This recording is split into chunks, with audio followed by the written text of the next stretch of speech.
Great moments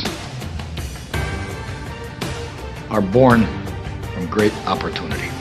If you want to be loved as real champions, worthy champions, you're going to have to work and improve and change.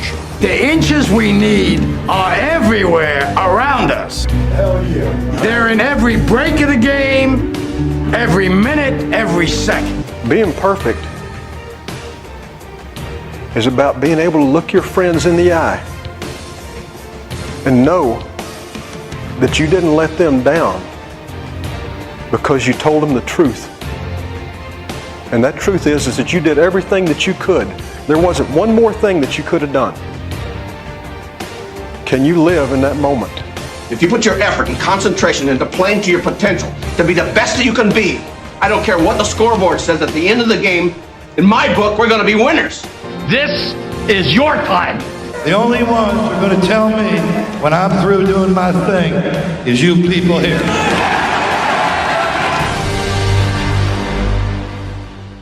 Hi once again, everybody. I'm Ed Berliner, and welcome into The Man in the Arena, another edition of Trending in 30. This one, strictly sports. There's not a lot of sports journalism anymore. Certainly there should be with all the media outlets. But there is at least one place where sports journalism is still practiced to this day. It is really one of those things where when someone says USA Today is after you, you need to be frightened. Because USA Today puts all of their effort into making sure that they cover the story and they get to the story. You're going to get that story here today and a whole lot more, with a reminder that once this show is over, don't forget you can download on all of the major podcast platforms to listen and share.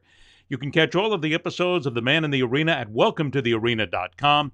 And don't forget that all of our shows are live on Facebook, Twitter, and YouTube. Join us there and please subscribe. Let's get to work. USA Today went after LSU. They had heard the allegations. Many people have heard it about the sexual assault issues at LSU, and finally the lid came off this week when USA Today put every ounce of their energy, their journalistic energy, into uncovering what exactly is happening. It is more cover-up. It is more wink and a nod. It is more not paying attention to strictly what is happening and the criminality that is going on in Baton Rouge, Louisiana. To begin things, USA Today actually spoke with and got permission from two of the young ladies involved as victims in the sexual assault. And they showed amazing bravery in going in front of the cameras and telling their stories. You are about to hear the words of Samantha Brennan and Elizabeth Frazier, two of those who know exactly what happened. I thought he was just a stupid kid making a one-time mistake. Later on, I found out that I was actually the third victim from LSU that I know of at the time, and that was very frustrating to hear when I found out. I was a student at LSU. I worked for the LSU football recruiting staff, and I'm trying to obtain a police report and bring LSU to justice for a crime that happened to me against Darius Geis. Samantha's story is not unique. A USA Today investigation found a pattern of LSU officials ignoring complaints against athletes and non-athletes alike, denying victims' requests for protections and leaving them vulnerable to further harm by known perpetrators. Well, I didn't know at the time that a bunch of other women were also assaulted by him, and people just came forward as they knew his name. So that was a lot, finding that out. It was a normal day. This was about 2 weeks after the day I met him.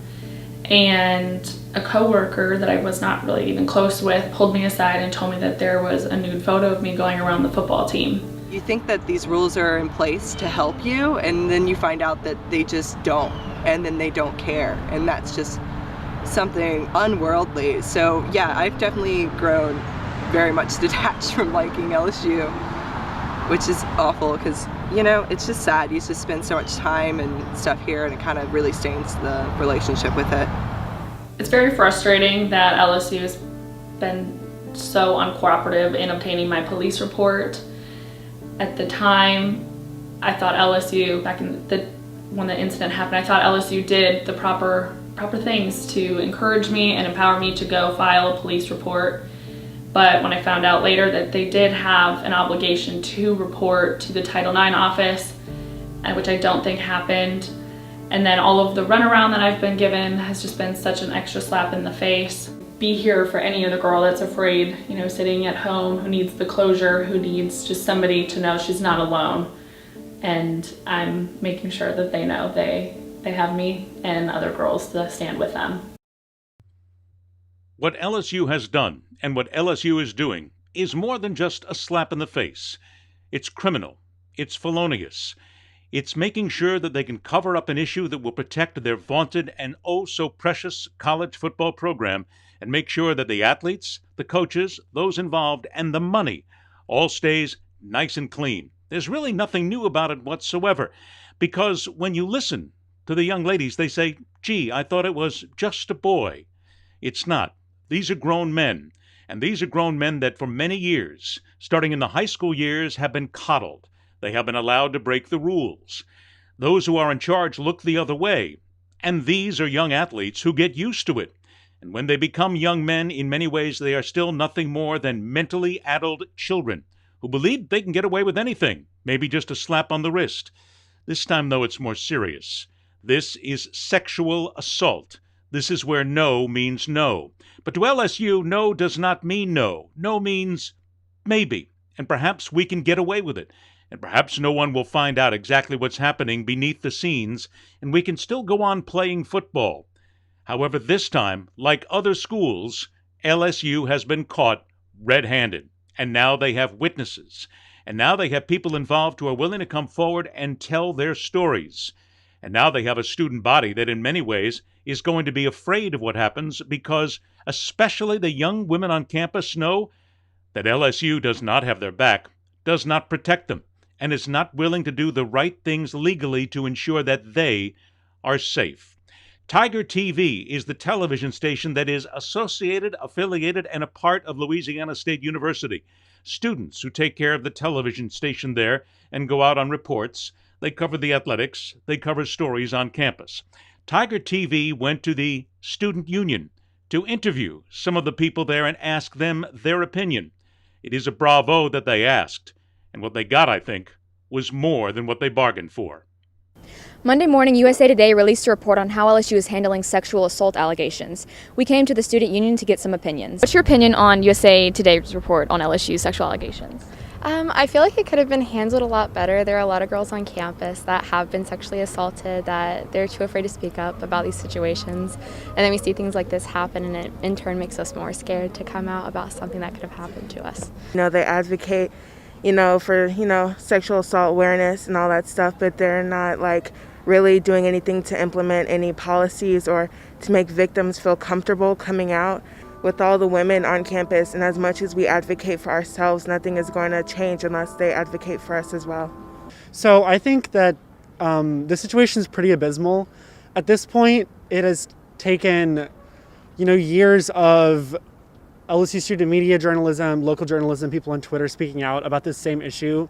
There's nothing really new in USA Today, I think, but the scale that it's on just really shows the level of neglect that we've had over the years from administration. And it's just simply unequivocally time for resignations to occur and for policies to change with respect to our Title IX approach at this campus. And not only did you disrespect them through an email and on national television, but you also sent these players to the NFL.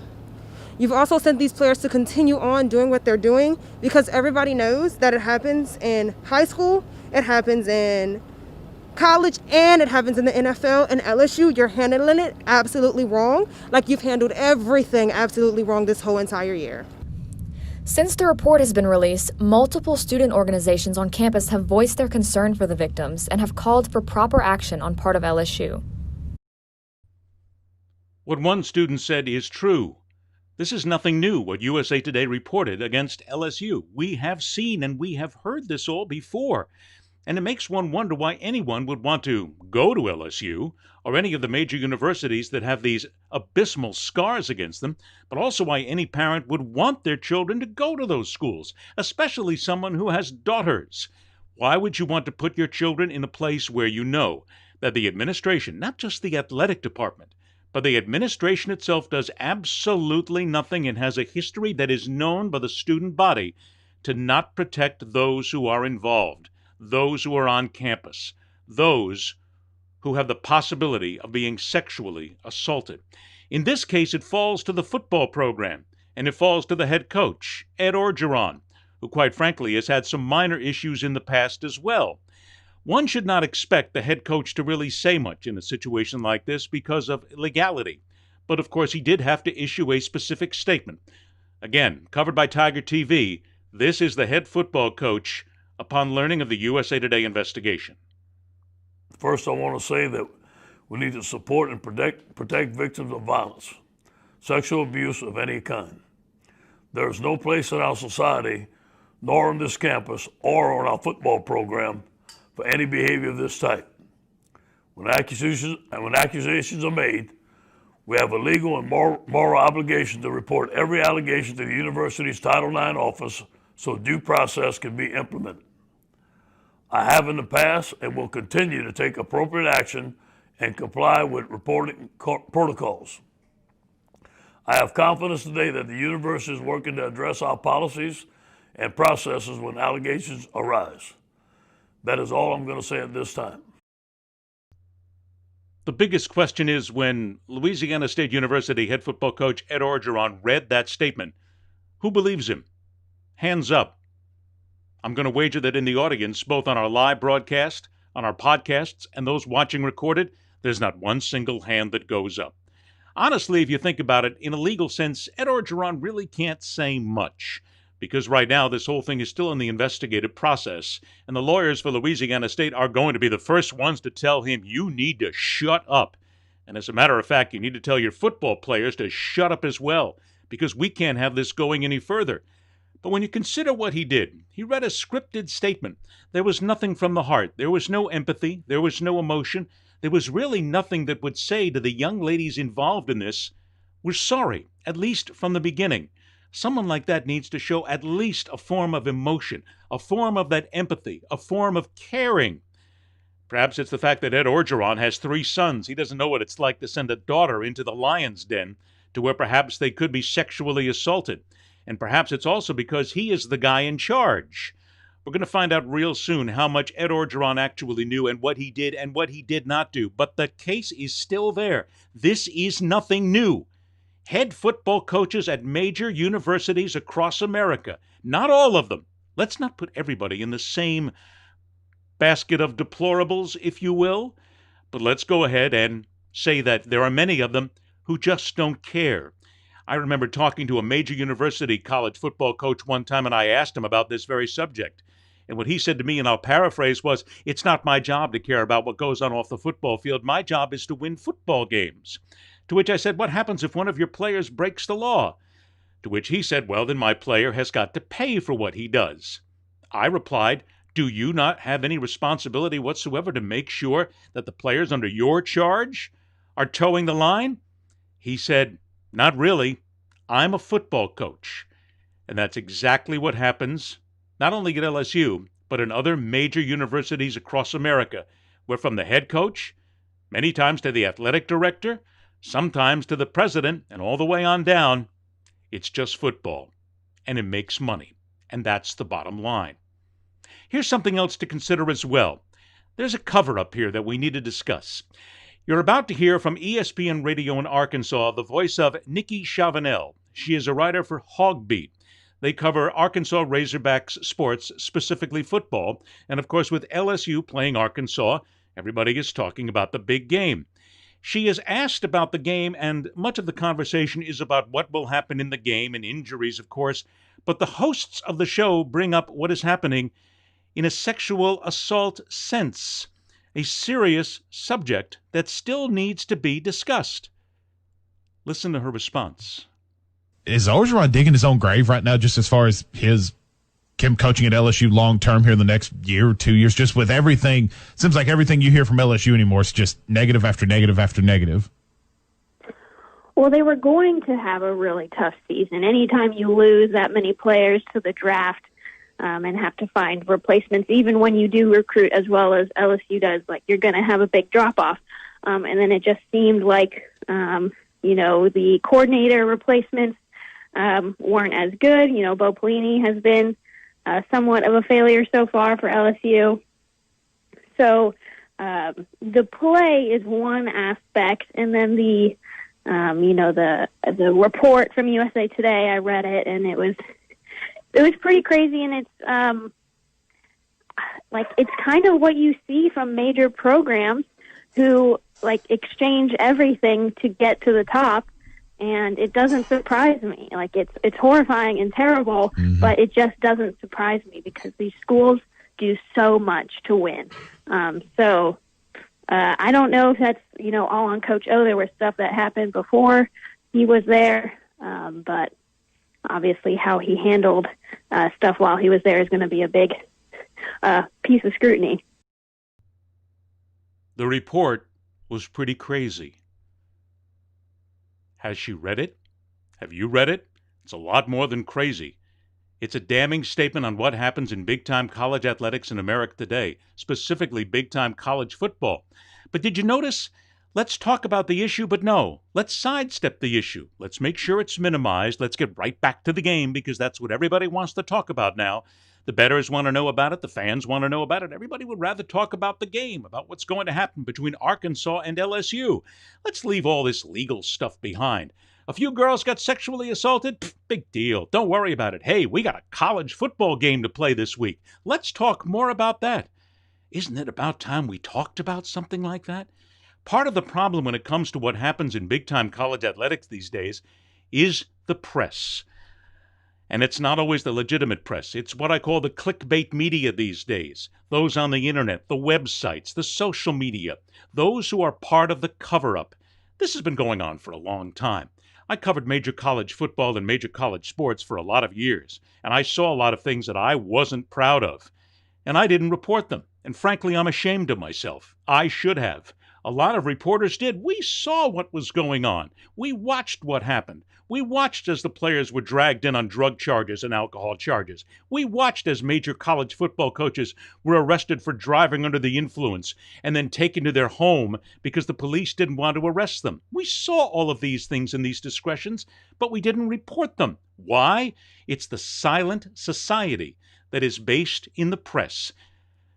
Don't ask, don't tell, and don't see. Because if you do, you'll lose your press credential and you won't be able to earn a living anymore because the school will pull it immediately. This is part of the problem. It is a cover-up when it comes down to major college athletics. Look, it happens everywhere, not just major college athletics. A lot of times it happens in professional games as well, but not as much.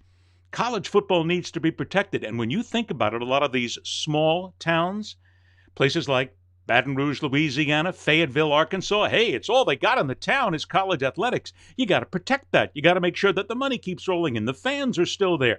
Everybody keeps up the attention. It is part and parcel the cover-up that has been going on in major college athletics for decades, for generations. It's about time it stopped. It's about time the chain was broken. And it's about time, if there are reporters who actually cover a team, cover the damn team. Tell the truth. If something's going on, expose it. That's your job. But see, that's the job of real journalists. That's not the job of these nickel and dime social media nutwhackers who basically just have to go out and make sure that they print something up there on Facebook and Twitter. No, that's not their job to really dig in any news. Thankfully, there are people who will dig and find the news, because sooner or later it's going to come to light. And how do these people feel when they know that they were part of the cover-up? And they were the ones that made sure that what happened behind the scenes didn't get in front of the scenes. As I said, we've seen this all before. Let's go back to 2014. Here's a report from WMAR television in Baltimore, Maryland, where they talked about sexual assault in college. Now think about it. This report is 6 years old. Take it in that sense and listen to what they talked about. Victims of sexual assault on college campuses need support, but when their attacker is an athlete, and the school's athletic department is handling the investigation, that support can be tough to get. The NCAA Executive Committee released a resolution about the way university athletic departments handle cases of sex assault involving their athletes. The resolution makes it clear colleges should not allow athletic departments to control investigations of sexual assaults involving student athletes.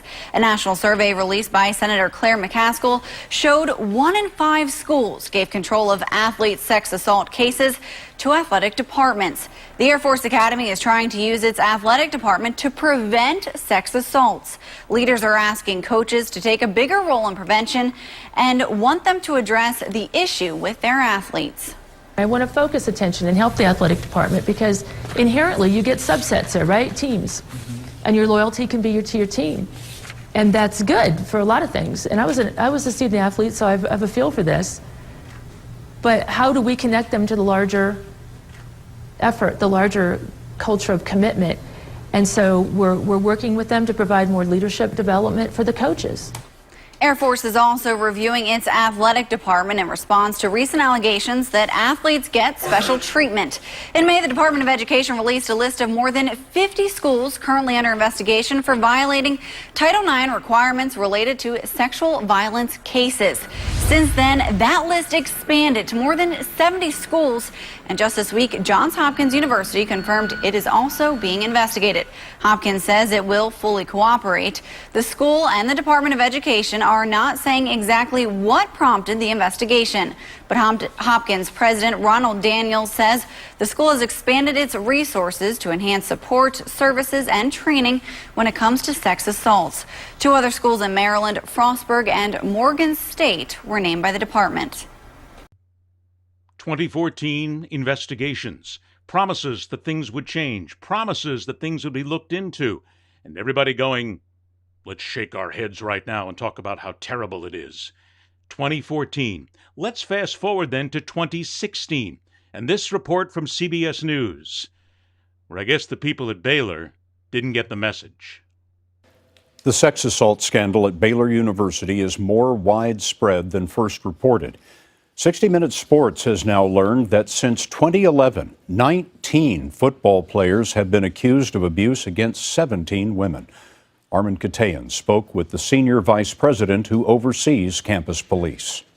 The gang rape allegedly involved football players Trayvon Armstead and Shamichael Chapman in 2013. A Waco police report stated Baylor University was contacted about the incident. Criminal charges were never filed against either player. Armin Katayan, nice to meet you, sir. How are you? Nice to meet you. Reagan Ramsauer said the Baylor campus police department he oversees had a history of burying sexual assault complaints that came to them. Here it is. And you'll notice here, Baylor University was contacted as part and parcel of the investigation or this incident report. Nothing ever happened for well over a year. I'm just wondering what happened there. Was there an investigation, and if not, why not? You have a police report. There was a police report. I suppose it stayed with the police department. It never came out of the police department. That was a significant failure to respond by our police department. There's no doubt about it. Victim blaming would be one answer. The other answer, I'll go back to it, is protecting the football team and protecting that brand. I don't believe that was at all the reason. I really think that it was probably feeling like and whether or not, I don't know what was said if they did talk to the victim. Well, they did talk to the victim. There's no question. It's a detailed police report. Right. There was a Title IX case that was actually opened up. We opened that up, and that was when I learned about it. And at that time, we took the appropriate actions, and eventually he was found responsible. Eventually he was, but in 2014, Trayvon Armstead was all Big 12 tight end. That would be true. Patty Crawford has years of experience investigating sexual assaults, but nothing, she said, prepared her for Baylor. In your mind, who is responsible? Was it institutional failure right up to the highest levels of Baylor? And I'm including the Board of Regents? Absolutely. There were a lot of people like me at the university that did not want these things happening and were fighting for it, but they didn't have the power or the authority, and they were not heard. That is institutional. Baylor prides itself on its Christian values and creating a caring community. But our investigation found a culture where victims who came forward found themselves blamed for violating the university's code of conduct, Scott, which prohibits drinking and premarital sex. Baylor University, based on Christian values. And what you have there are administrators and people in charge who all they can do is stammer when they're actually confronted with the evidence about nothing more than a cover-up and more crimes. The question that Armin Katayan asks there is the perfect one. Who is responsible? Who are we going to hold responsible? For that matter, let me ask this. Do the fans even care if anybody's held responsible? Ask yourself a question. You're a fan of a major college football program. You love your team. You follow your team on a regular basis. You live, eat, sleep, and breathe for your team. Your team is en route to a national championship in a regular season, not in the COVID-19 2020 season. Suddenly, the news comes out that 3 of your best players have been charged with sexual assault. There are witnesses. There is an investigation. There are charges that have been filed. You're on your way to a championship and you need these guys. But the options here are let them play, or the law says it's time for them to step down. And the university now has to take rules and regulations into account, and they have to make a decision to say, no, it's time for them to sit out. You're the fan. Would you want them sitting out? Would you allow it? Would you scream up and down? Would you jump and worry about your team not winning a championship? Or would you be more concerned about the sexual assault charges itself and the culture within your program, the program that either you went to, you put money into, that you root for, that is your life's blood? What would you do at that point? How would you care and how would you react? That's the bigger question. Major college athletics has been in problems and in discourse and issues such as this for generations. It's time to stop it sooner or later. And after all of this evidence that we have, is it not time to take what has happened and what is happening at LSU and say enough is enough? It is time to shut these programs down. End of story. Because if adults can't run it, how do we expect the kids to run it?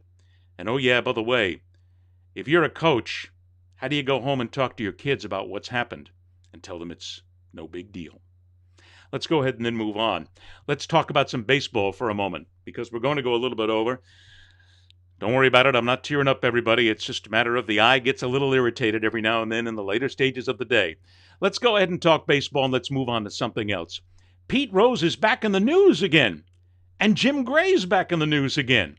Pete Rose is talking to Jim Gray, and again, he's admitting to Jim Gray that, yeah, he broke the baseball rules. He bet on baseball. Everything that they said and everything that Pete admitted to is true. And all of a sudden, woof, here come the arguments again about Pete Rose being in the Hall of Fame. People saying, oh, other people broke the rules. Come on.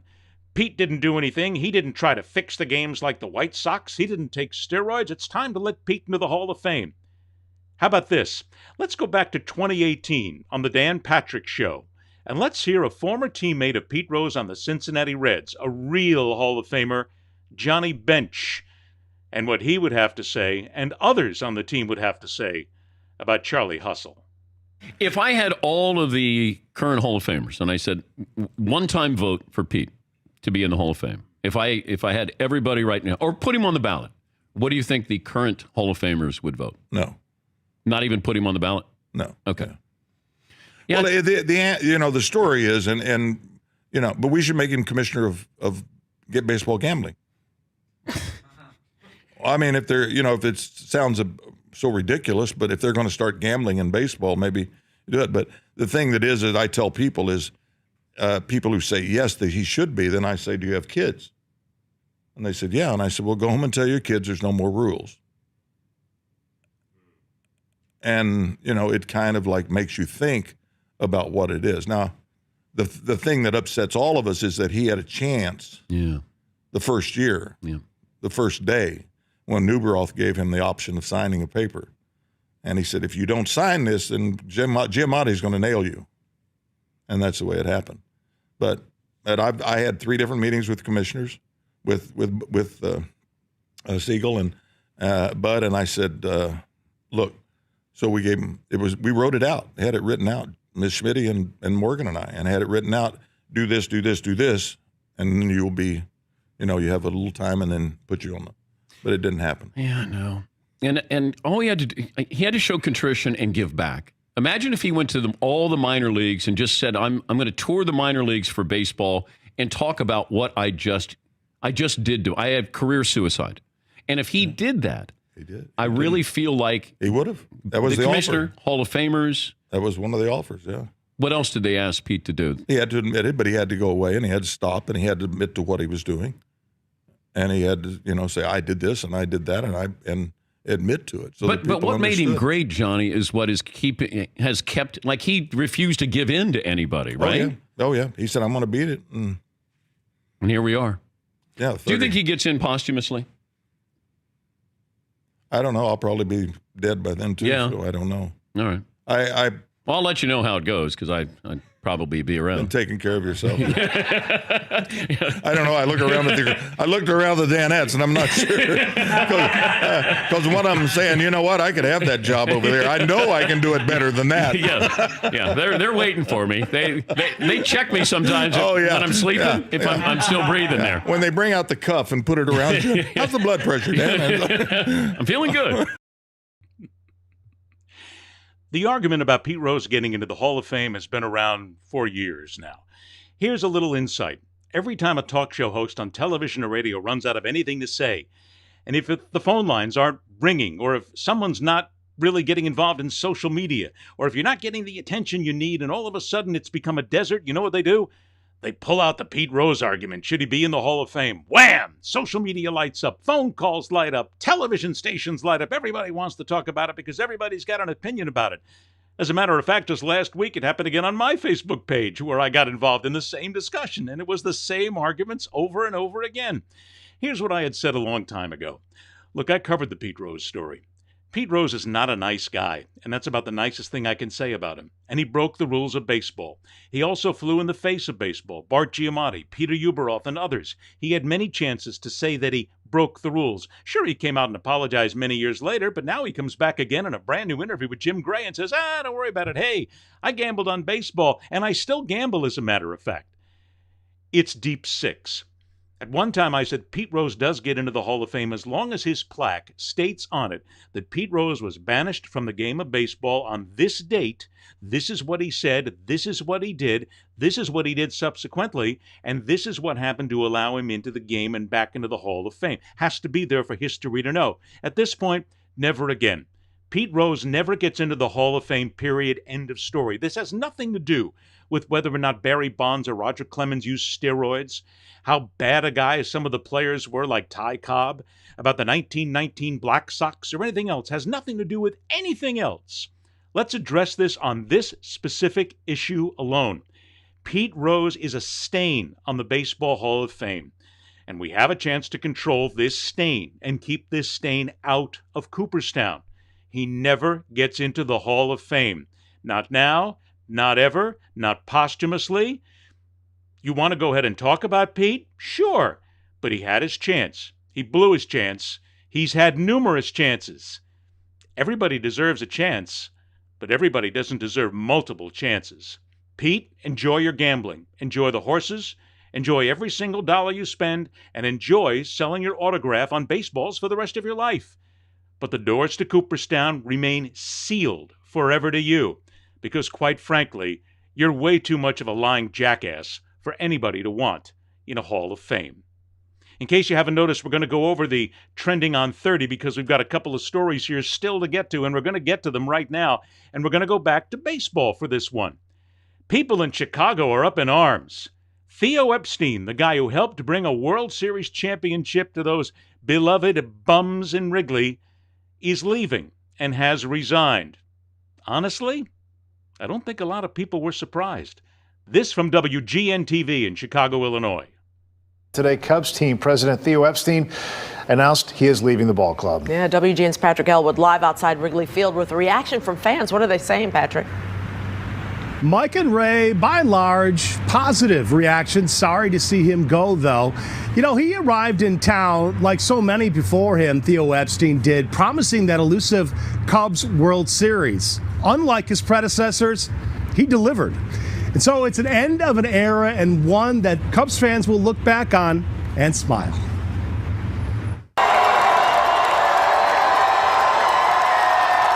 It was a victory parade like no other. 108 years in the making, and Theo Epstein had made good on his promise after doing the same in Boston. With the Boston Red Sox, he brought a World Series with them, and it was great to have him here, you know. The once boy wonder transitioned to experienced pro to a seasoned see-it-all, done-it-all vet before the Cubby Blue fan base's eyes. It's in time, and the Chicago Cubs win the World Series. Never cocky, always humble and deferential to his supporting cast. What makes a great organization is 1,000 little sacrifices that people make when no one's looking. And today, beneath the iconic Wrigley Field marquee, word of his leaving has Cubs fans bidding him a fond farewell. Sadness. He brought a World Series here. I mean, he's absolutely one of the most integral parts of bringing a World Series right here. And honestly, if that's his legacy, that's, timeless and such something that's wonderful for us to share. So where does the road lead for Epstein? That's unknown to us, anyway. Him breaking the curse is, that's a measurable. But Fan Max could envision Theo forming an ownership group to buy a team. Even, bite your tongue, the White Sox, says this longtime Northside follower. Oh, parting may be such sweet sorrow. It seems he's pretty cut and dry about wanting to take a break, but I've seen a couple of people maybe hinting at him maybe buying the White Sox when Reinsdorf steps down in a couple of years, which would be terrible. But it seems like some ownership stake, What I keep hearing over and over again from Cubs fans is wherever Theo lands, just don't go to the St. Louis Cardinals. Mike and Ray, as I throw it back to you in the studio, I think I undersold it a little bit going into the report, so let's do it again, take two. So it's an end of an era and one that Cubs fans will look back and smile ever so fondly. You nailed it. You nailed it. Very right nice. There. Very nice. I'm glad you practiced that. I had to make sure we got this story in today because it's personal. I got a chance to know Theo Epstein when the Boston Red Sox won the World Series, and Theo was there. He is indeed one of the nicest, most self-effacing human beings you will ever meet. When he talks about a team, he really means it, because he has helped so many people along in his career because he was helped, and he's grateful. He's the guy next door. He's the guy you could have a beer with. He's the guy you could talk to. But don't get me wrong. Theo Epstein is a very serious guy. He has always got baseball on the mind. And when he was in Boston, he always had his reputation and his brand on the mind, too. Because while Theo Epstein appeared outside of the Red Sox, he knew that he was being watched. He didn't want to disgrace the organization in any way. He upheld the highest standards of the organization, the game, and the people that he represented. And at the same time, he's a brilliant baseball mind. Look what he did in Boston with a franchise that so desperately wanted a World Series, and then he goes to Chicago and does exactly the same thing. And at the end of the day, he gives credit to Jed Hoyer, another one of his protégés who's now taking over the Cubs. But alas, Cubs fans, I have some really bad news for you. You may as well go ahead and start crying in your beer right now. If Harry Carey was here, he would be crying with you and trying to pour a big old Budweiser for everybody to enjoy, because it's going to be a while until you win your next World Series. Tom Ricketts and the ownership is going to strip this franchise bare. They want more to make Wrigleyville the real attraction that it is. They want to make sure that that's the sanitized version of a baseball Disney, and that's what they're going to do. Because look how many people came to see the Cubs when they were lovable losers. People didn't care if they won or lost. They came because it was the Cubs. It was the brick field. It was the wall. It was Wrigley. It was so many other things. More than just baseball. That's what Ricketts really wants. This team is going to be torn down, and that's why Theo Epstein is leaving. He doesn't need to be involved in rebuilding. Look, been there, done that. I have a good idea where he's going to wind up. With a former member of a team that he used to be with, who is now trying to start a team in another city. I won't say it out loud, but I got a hunch that that might just be where he's going. But wherever he goes, I'm going to always have a lot of respect for him. Theo Epstein is one of the great guys in sports. He truly is a Hall of Famer for what he has done. And he's also a Hall of Famer just for being a nice guy. And we need a few more of those. Finally, here on The Man in the Arena on Trending on 30, the sports version. Have you ever wondered what it would be like He said, knowing full well that this is the lead-in to what we're going to talk about. If professional sports was run like the 2020 United States presidential election, a gentleman by the name of Ryan George, who you can find at the Ryan George, came up with the idea, and he nailed it. A huge 7-3 lead for the Montreal Canadiens as we enter the final seconds of the game. Wow, that is a big victory for the Canadiens. Yeah, easy there, buddy. It's not over yet. Well, I mean, it is over now. No. We still don't know who won this thing. The Bruins still have a shot here. No, the game is over. The Montreal Canadiens got more goals than the Boston Bruins, so that's about it. But the game's not over just because the sports channel says it's over. Well, but it is. We don't even know where some of those goals came from. We do. They keep track of every single goal. They know exactly who did them. Nothing is official till the National Hockey League declares a winner. It's pretty official. Yeah, I'd say we still have a long way to go here for sure. I don't think we do. I bet if you recount those goals, a lot of them are actually for the Bruins. How would that be possible? Also, some of the players on the Canadiens are dead. They shouldn't be allowed to score goals. I don't think any of the players are dead. Here he is. Bruins coach is going to talk now. Okay. Frankly, I don't think we have lost this game. We still have a lot of avenues to pursue. You look at some of the referees that were on the ice. Nobody knows where these referees came from. We have to figure out where the referees came from. If you stop counting the goals in the second period when we were ahead, we win this thing easily. Aha, you see? Why would they stop counting goals? Some breaking news now. The coach of the Boston Bruins is suing the National Hockey League over the results of the latest game. Okay, now this game's getting interesting. Oh my God. Ryan, the only thing I can say is you had me spit my coffee on this one, but I wish you'd have done it the other way around. Come on, I'm a Bruins fan. I wish you would have shown the Montreal... Well, you can't do that because that's Canadian. Maybe make it the Bruins in Tampa Bay. And if you had then taken Tampa Bay as the team that was whining about it, and Tampa Bay was the team that was going to say something and file a lawsuit, you would have really had me. Instead, you get a 9.9 out of a 10. Because I'll tell you, there couldn't be anything more perfect to basically talk about the 2020 presidential election in sports. Nailed it. At the Ryan George. Great job and trending today.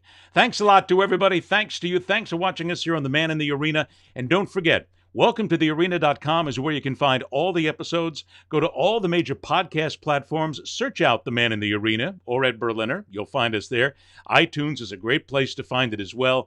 And don't forget, our show airs live on Facebook, Twitter, and also on YouTube when we have the show. Because we're going to take a couple of days off now, head out on the road for a few days, but we had to get a couple of things in here, including at least some talk of hockey, because we need to get the game back. Thanks so much, everybody. Thanks for watching. Please take care of yourself, your families, and just stay safe. I'm Ed Berliner. Until we meet again, rock on, true believers. See ya!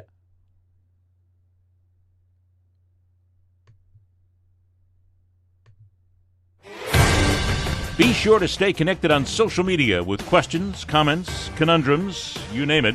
It's at Berliner Speaks on Twitter, Facebook, and on Instagram. A great place to talk business and learn a lot more about what we do is simply check us out on LinkedIn. Just go there and search out Ed Berliner. A reminder that every single episode of The Man in the Arena is uploaded to YouTube. Just go to welcometothearena.com, or if you're on YouTube, search out Ed Berliner Media. If you would prefer to listen to The Man in the Arena, every episode is available for download on all the major audio podcast platforms. The Man in the Arena is produced by Entourage Management, LLC, and Entourage Media.